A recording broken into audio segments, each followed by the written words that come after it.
আসসালামু আলাইকুম।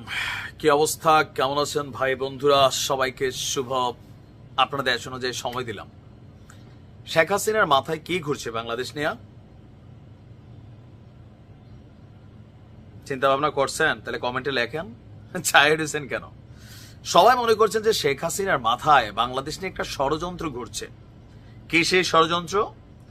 এই সরকারকে অস্থিতিশীল করা, বাংলাদেশকে বিপদে ফেলা, যে কোনো একটা বড় ধরনের ঘটনা ঘটানো। এর মাঝখানে যুক্তরাজ্য আবার একটা নোটিশ পাঠাইছে বাংলাদেশে তাদের নাগরিকদের জন্য যে বাংলাদেশে এই ফেব্রুয়ারি মাসে আপনার বড় ধরনের একটা ঘটনা ঘটবে, বড় সমাবেশের ঘটনা ঘটতে পারে, সন্ত্রাসী হামলা হইতে পারে, যে কোনো একটা ঘটনা ঘটবে।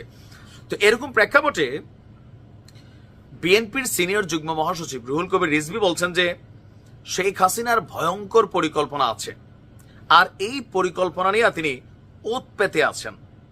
উৎপাতা মানে কি বাংলা শব্দ অনেকে জানেন তো? শিকারের অপেক্ষায় থাকা। যেমন ধরেন আপনার একটা বিড়াল আছে বাসায়, তা একটা ইঁদুর ওই যে আলমিরার নিচে দিয়ে দৌড় দিতে নেছে, বিড়াল কিন্তু উৎপাতে আছে কখন এটা সামনে আসবে, ঘপাস করে ধরে ফেলবে। তো টুস করে ঢুকে ফেলার এরকম না, হয়তোবা অন্যরকম। তো রিজভী সাহেবের কাছে আবার এটা মোটামুটি একটা ভালো তথ্য আছে। তিনি বলছেন এটা ডক্টর ইউনূসকে ভয় দেখানোর চেষ্টা করছেন কিছুটা। কেন আমরা বললাম? দ্রুত জাতীয় নির্বাচন দিয়ে সেই ষড়যন্ত্রকে নস্যাৎ করতে হবে।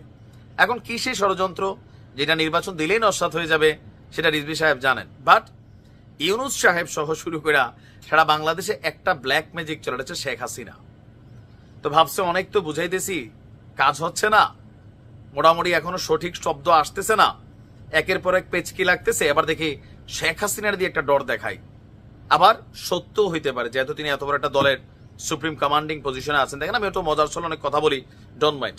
তো তিনি বলছেন জাতি এখন অবাধ সুষ্ঠু নিরপেক্ষ নির্বাচনের জন্য অপেক্ষা করছে, আর জাতীয় নির্বাচনের আগে স্থানীয় সরকার দাবি এটা কতিপয় রাজনৈতিক দলের, এখন রাজনৈতিক দল ছাত্রদেরটাও আছে, জামাতেরটাও আছে, দুরভিসন্ধিমূলক পেচকিমূলক একটা আচরণ। বিএনপি বলছেন যে যে গণতন্ত্রের জন্য এত জীবন গেল, সেই গণতন্ত্র ফেরাতে ভোটের জন্য ডেডলাইন দিতে হবে। আর যদি এই ভোট সময় মতো না হয়, তাহলে বাংলাদেশকে একটা ভয়ঙ্কর পরিস্থিতি ফেস করতে হবে। কে গড়াবে? আওয়ামী লীগ। এখন কি সেই পরিকল্পনা, এটা নিয়ে স্পষ্ট তিনি কোনো বার্তা দেননি।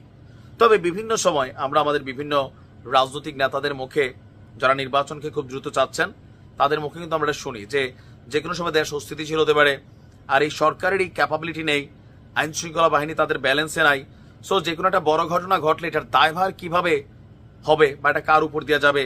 আবার কোন সময় ভারতের খেলায়, যেহেতু ট্রাম্প এক ধরনের কথা বলছেন যে বাংলাদেশ ইস্যুটা নাকি ভারতের দিয়ে দিছে, তো একটা টেনশন তো বিএনপির মধ্যে আছে যে হুট করে আবার কোনো পরিস্থিতি প্রেক্ষাপট চেঞ্জ হলো, শেখ হাসিনা বাংলাদেশে ঢুকে গেল, এটাও হইতে পারে। অথবা একটা গৃহযুদ্ধ লাগে যেতে পারে, আওয়ামী লীগ যে কোনো একটা বড় ঘটনা ঘটাইতে পারে। তখন তো নির্বাচনের অবস্থা আবার উল্টাই যাবে, সামরিক শাসন আসতে পারে, এই সরকার আরো শক্ত করে বসতে পারে।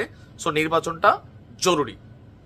আর যদি না দেয় নির্বাচন, বাংলাদেশে একটা ষড়যন্ত্র তত্ত্ব বা একটা বড় বিস্ফোরণ বা সামহাও কিছু একটা ঘটানোর জন্য শেখ হাসিনা বসে আছেন।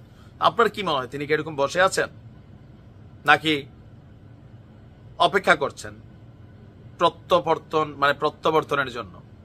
ভালো থাকুন। আসসালামু আলাইকুম।